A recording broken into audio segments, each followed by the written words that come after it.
Donc dans cette vidéo, nous allons voir une nouvelle technique de maquillage très en vogue aux États-Unis et qui arrive tout doucement en France. Donc c'est le strobing. Donc nous commençons par unifier notre teint donc avec la base de teint selon le type de peau de la personne. Donc moi j'utilise une base de teint lissante, vu que j'ai la peau un peu mixte à grasse. Pour les peaux plus sèches, à normal, on peut utiliser une base lumineuse qui va envoyer beaucoup plus d'éclat. Ensuite, on unifie notre teint encore une fois avec le fond de teint de notre peau. Donc là, j'utilise le dernier fond de teint de chez Dior qui apporte beaucoup de lumière au visage et qui est très naturel. Et je le fonds au Beauty Blender pour un résultat encore une fois beaucoup plus naturel. Ensuite, on va créer nos zones de lumière. Donc moi, j'utilise l'Erase Paste de chez Benefit, donc avec un anti-cerne beaucoup plus clair que votre peau.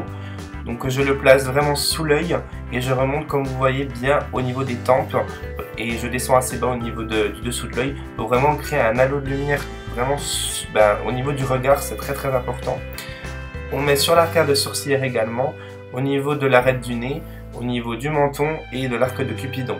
Ça, surtout sous l'œil, quand on maquille les yeux pour un maquillage assez, exemple marié ou quoi, ça va vraiment renvoyer le maquillage des yeux, ça va vraiment tout changer. Et je fonds encore une fois le tout avec mon fidèle Beauty Blender.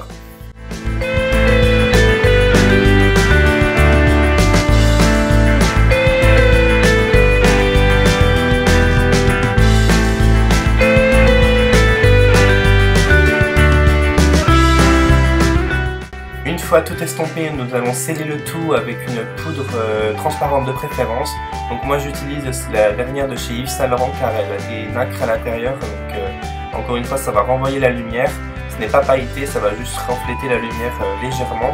Donc pour moi, ça va permettre de matifier pour ne pas trop briller tout de même, mais quand même de garder ce côté lumineux du teint et pas plomber comme avec une poudre trop matifiante. Je vais un peu réchauffer mon teint avec une poudre bronzante. Donc là, j'utilise le Soleil Tan de chez Chanel car c'est un produit crème. Donc du coup, ça va être plus léger. Et je le mets encore avec la passeuse Duo Fibre.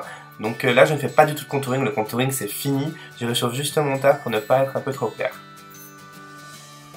Et on passe à l'highlighter, donc c'est un peu le produit phare du strobing.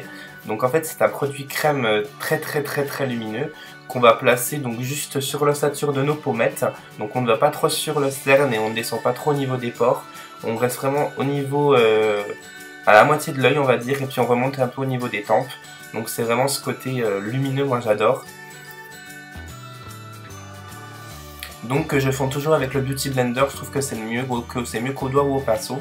Ensuite j'en mets un petit peu sur l'arête de mon nez, donc ça c'est un peu à prescrire pour les peaux mixtes à grasse parce que ça peut les faire briller davantage et ils n'aimeront peut-être pas. Et encore une fois sur l'arcade sourcilière. Et pour réintensifier ce produit crème, j'utilise la dernière poudre de chez Dior, donc c'est une poudre nacrée que je remets par dessus, on peut très bien l'utiliser seule. Mais moi je l'utilise en complément parce que j'aime vraiment ce côté lumineux, donc je veux vraiment donner tout ce qu'il a.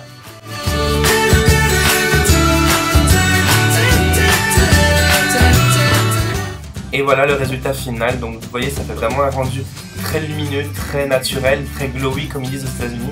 Et ce qui est beau dans ce maquillage, c'est qu'en fait ça va changer selon la lumière, comment vous bougez les ombres et les reflets. Je trouve ça magnifique.